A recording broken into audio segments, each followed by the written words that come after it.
ဟောဒီဝါဆိုလာဆိုတာဘုဇင်းတို့တရားနာပြည်သက်များသာသနာတော်အတွက်လည်းပဲအလွန်တရာအရေးပါတယ်လားဘာလို့တော့ဆိုလို့ရှိရင်ဘုဇင်းတို့တရားနာပြည်သက်တွေသိကြတဲ့အတိုင်းပဲဟောဒီဝါဆိုလာမှာယဟန်တော်တွေဘာလုပ်ကြရတော့ဝါဆိုကြရတယ်နော်မြတ်စွာဘုရားယံဖျားဖြစ်ပြီးကာစတော့ငါယဟန်တော်တွေဝါဆိုမှုပြုရမယ်ဝါကတ်မှုပြုရမယ်ဆိုပြီးတော့ဒီလိုတိတ်ခါဖို့ပြညတ်ပြီးတော့မထားသေးဘူးယဟန်တွေသွားလိုက်ကြတာမိုးရာသီလည်းပဲခရီးသွားနွေရာသီလည်းပဲခရီးသွားဆောင်းရာသီလည်းပဲခရီးသွားပေါ့သွားလိုက်ကြရာဇီယိုမှာရှိပြီးတော့နေတဲ့တက္ကရာကမတွေကကဲ့ရဲ့ကြတယ်တဲ့လူတက္ကရာကမတွေကတာကီဝင်မင်းသားဖယားသားတော်လို့ခေါ်ရတဲ့ဒီကိုတော်တွေခရီးသွားနိုင်လို့မိုးလဲသွားနွေလဲသွားဆောင်းလဲသွားခရီးသွားကိုသွားနိုင်တယ်ဒီလိုမိုးရာသီများမှာဆိုလို့ရှိရင်တကယ်ဆိုလို့ရှိရင်တနေရာထဲမှာငြိမ်ငြိမ်ကုတ်ကုတ်လေးနေဖို့ကောင်းတာသာသနာ့ဘာဖြစ်ပြီးတော့နေတဲ့ဒိဋ္ဌိအယူရှိကြတဲ့မိစ္ဆာဒိဋ္ဌိအယူရှိကြတဲ့အယူမှားကြတဲ့ဒိဋ္ဌိတွေတောင်းမှဟောဒီလိုမိုးရာသီမှာဆိုလို့ရှိရင်ခရီးမသွားကြဘူးတနေရာထဲမှာကုတ်ပြီးတော့ငြိမ်ငြိမ်သက်သက်နေကြခရီးအသွားလာတွေရပ်ကြအသိဉာဏ်မရှိကြတဲ့အာဟိတရိစ္ဆာန်ငှက်တွေတောင်းမှတဲ့မိုးရာသီဆိုလို့ရှိရင်အတိုက်အမြုံလုံးပြီးတော့မိမိတို့ရဲ့နေရာဌာနကိုအတိတကျထားကြဟောဒီယဟန်တော်တွေကဖြင့်သွားလိုက်ကြတာ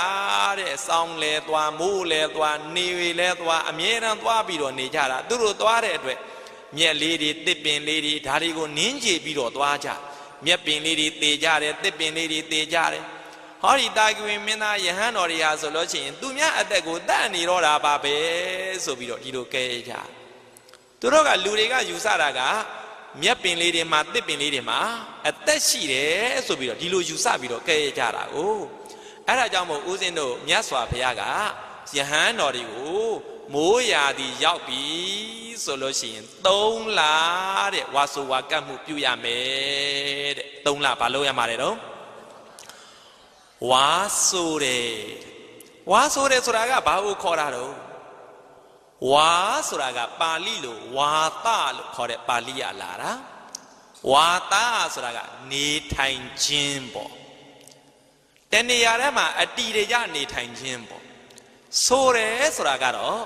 ဒီနေရာမှာဝါရင်း3လကာလပတ်လုံးနေပါတော့မယ်ဆိုပြီးတော့ရွတ်ပြတာဆိုပြရတာဒါကိုဝါဆိုတယ်လို့ဒီလိုခေါ်တာပေါ့အဲ့တော့မြတ်စွာဘုရားကယဟန်တော်များဆိုလို့ရှိရင်တဲ့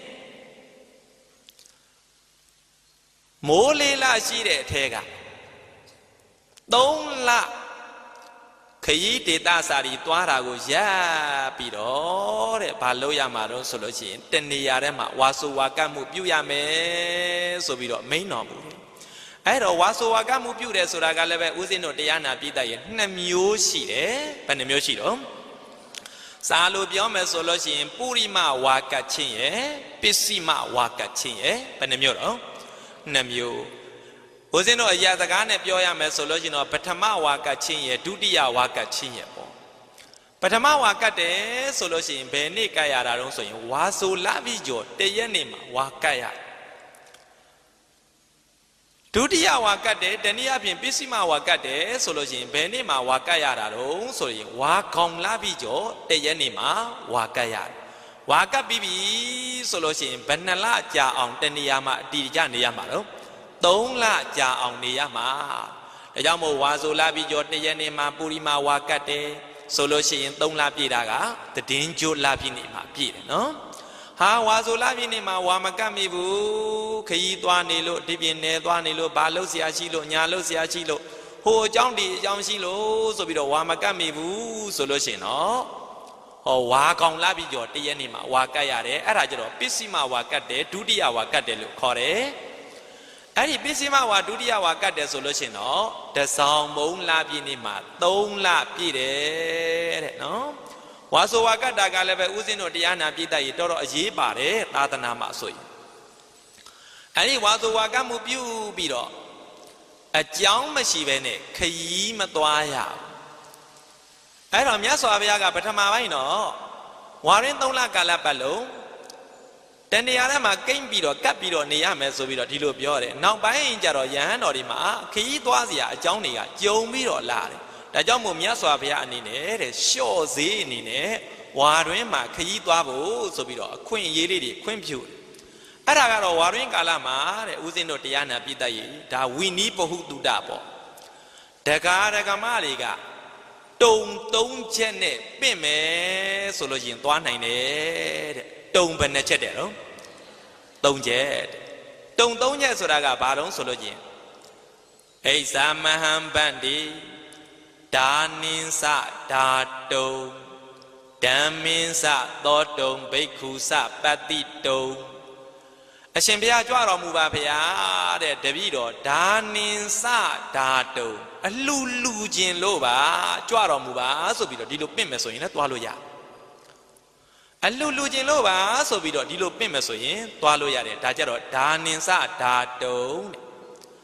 အရှင်ဘုရားကြွတော်မူပါတပည့်တော်တရားနာခြင်းလို့ပါဆိုပြီးတော့နော်တရားဟောပင့်မယ်ဆိုလို့ချင်းလည်းပဲဝါရင်းကာလမှာသွားလို့ရနောက်တစ်ခုကဘိက္ခုသပတ္တိတုံအရှင်ဘုရားကြွတော်မူပါယဟန်တန်ဃာတွေကိုဖူးမြော်ခြင်းလွန်းလို့ပါဆိုပြီးတော့ဒီလိုပင့်မယ်ဆိုလို့ချင်းလည်းပဲသွားလို့ရတယ်တဲ့တုံဘယ်နှချက်တဲ့တော့3ချက်ပေါ့မြန်မာလိုပြောမယ်ဆိုရင်တော့ချင်း3မျိုးပေါ့ဟုတ်လားအလှလူခြင်းပါတယ်ဖရာကြွတော်မူပါတရားနာခြင်းပါတယ်ဖရာကြွတော်မူပါတန်ဃာတော်ရှင်သူမြတ်တွေကိုဖူးမြော်ခြင်းပါတယ်ဖရာကြွတော်မူပါဆိုပြီးတော့ဒီလိုအကြောင်းအရာ3မျိုးနဲ့တရားဓမ္မတွေကမြန်ပြင့်မယ်ဆိုလို့ရှင်တော့9ရက်အတွင်းပြန်လာမယ်ဆိုပြီးတော့ဒီလိုနှလုံးသွင်းပြီးတော့သွားနိုင်တယ်ဆိုပြီးတော့ဒီလိုမြတ်စွာဘုရားကလျှော့ဈေးအနေနဲ့ပေးရနော်အဲ့ဒီနောက်ပိုင်းကျတော့ဦးဇင်းတို့သာသနာတော်မှာ